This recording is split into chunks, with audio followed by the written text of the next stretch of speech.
der unselige, systematisch durch reichliches Waffen- und Sprengmaterial vorbereitete, sowie auch durch planmäßige Verhetzung vorbereitete Angriff marxistisch-bolschewistischer Elemente auf unser Vaterland Österreich und seine Regierung ist dank der beispiellosen Pflichttreue unserer Exekutive und unserer freiwilligen Schutzformationen gescheitert.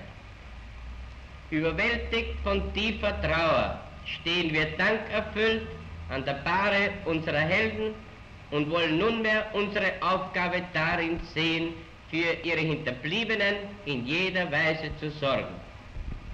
Deshalb habe ich die Vormundschaft der Waisen, der gefallenen Schützer unserer Heimat übernommen.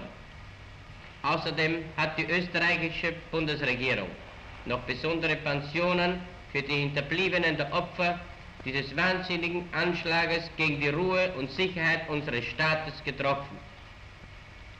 Wir sind überzeugt, dass diesen Tagen der Verblendung wieder ruhige Zeiten des Aufbaus, der seelischen Befriedung aller Bevölkerungskreise durch ernste Arbeit folgt, in Einigkeit für das Gedeihen unseres schönen Vaterlandes. Wollen, Herr Gesandter, meine Worte jetzt übersetzen?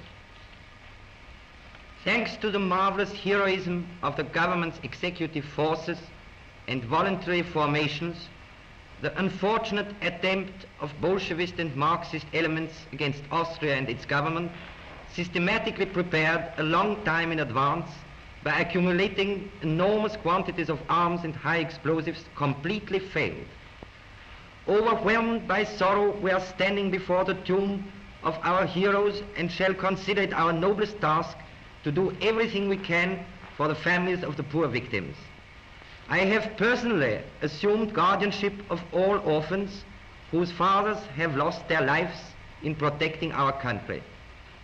The Austrian government made special provisions in order to assure pensions to the families of these dead victims of a mad attempt against the peace and security of our state. For the families of the fallen rioters, incited and blinded by subversive Bolshevist propaganda, the Cardinal Archbishop of Vienna, Dr. Initzer, cooperating with me, has started a relief work. We are convinced that these days of sheer madness will be followed by times devoted to peaceful reconstruction in a spirit of mutual comprehension and earnest work of for the prosperity of our beautiful country.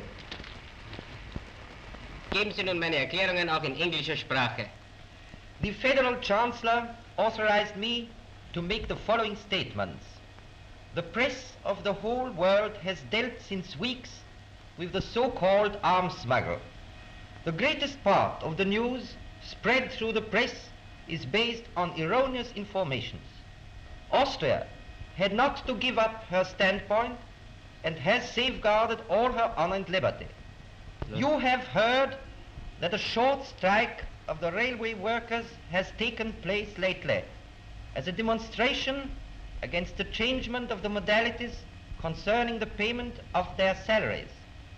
The Austrian government, in the interest of commonwealth, opposed to this demonstration, and the Austrian people and the foreign countries should realize that imprudent strikes on the Austrian railways won't happen again.